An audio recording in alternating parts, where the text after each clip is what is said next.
Hello guys, मैं Manoj Kumar Patel and home channel से मैं मनोज कुमार आप सभी का स्वागत करता हूँ। देखिए इस संख्या को जो है बड़ी संख्या छोटी संख्या को हम किस तरीके से निकालते हैं। देखिए ये बड़ी संख्या और छोटी संख्या कौन सी है, तो इस प्रकार के सवालों में क्या करते हैं।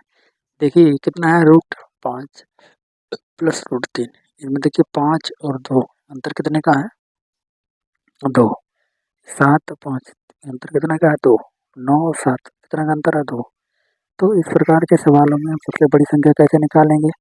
देखिए हमारे कितना हुआ है 5 और 3 कितना है 8, तो ये छोटी संख्या है, तो ये कौन सी है, ये हमारी हो गई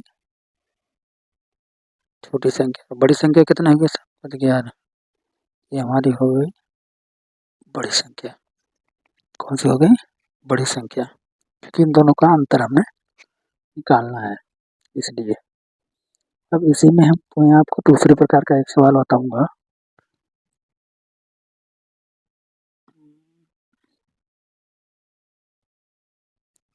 ये क्या है अंतर है, 2 का अंतर है, वो हम योग बताएंगे जिसका योग कितना होना चाहिए।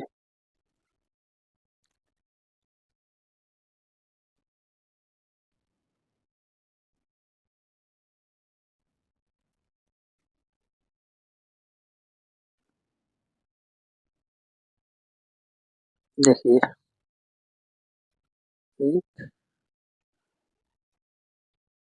√6 और √2 √4 प्लस √4।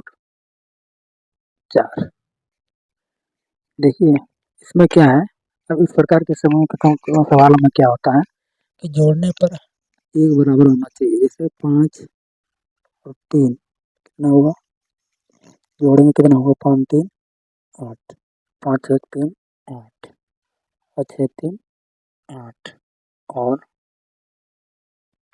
4 4 8, यानी सबका जोड़ कैसा होना चाहिए, सबका जोड़ सेम होना चाहिए, सबका जोड़ सेम होना चाहिए। लेकिन इसको हम इस प्रकार के सवालों को लगाएंगे कैसे।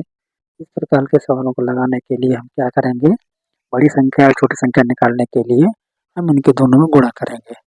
यानी 5 गुणे 3 कितना हुआ 15, और यहाँ 7 गुणे 1 बराबर हुआ 7, और 6 गुणे 2 6 दूनी 12, और 4 गुणे 4 हुआ 16। अब इसमें अगर पूछी जाएगी सबसे बड़ी संख्या, तो इस प्रकार के सवालों में जो प्लस दिया हुआ हो, क्या हो, संख्या का जोड़ने पर एक बराबर हो, 5 3 6 7 जोड़ने पर चारों का मान 1 होना चाहिए, 1 बराबर होना चाहिए।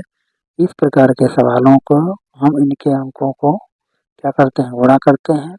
गुणा करने पर जो संख्या सबसे बड़ी होती है वही हमारा आंसर होती है। जैसे हमारा 4 चौके 16 सबसे बड़ी संख्या कौन सी है 16, तो हमारा यही आंसर बनेगा, क्योंकि ये प्लस में है, जोड़ने पर मान सबका सेम है।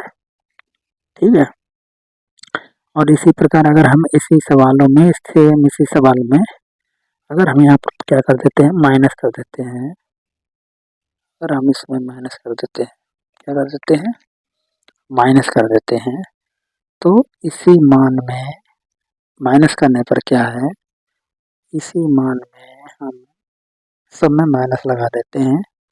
और इस प्रकार के सवाल में जो सबसे छोटा होता है, सबसे छोटी संख्या कौन सी है, सबसे छोटी संख्या 7 है, सबसे छोटी संख्या है, पर इस सबसे छोटी संख्या को हम क्या मानेंगे माइनस वाले में बड़ी मानेंगे, और जो सबसे बड़ी संख्या है ये इसको हम क्या मानेंगे छोटी संख्या मानेंगे। अगर यहाँ पर पूछ रहा है कि अगर माइनस दिया हुआ है पूछ रहा है कि सबसे बड़ी संख्या कौन है, तो सबसे छोटा मान होगा वही सबसे बड़ी संख्या होगी, क्या होगा जो सबसे छोटी होगी वही सबसे बड़ी संख्या होगी। तो इस प्रकार के सवालों को लगाने के लिए इस प्रकार करते हैं। तो हमारे वीडियो अच्छा लगा हो तो लाइक करें, हमारे चैनल को सब्सक्राइब करें। धन्यवाद।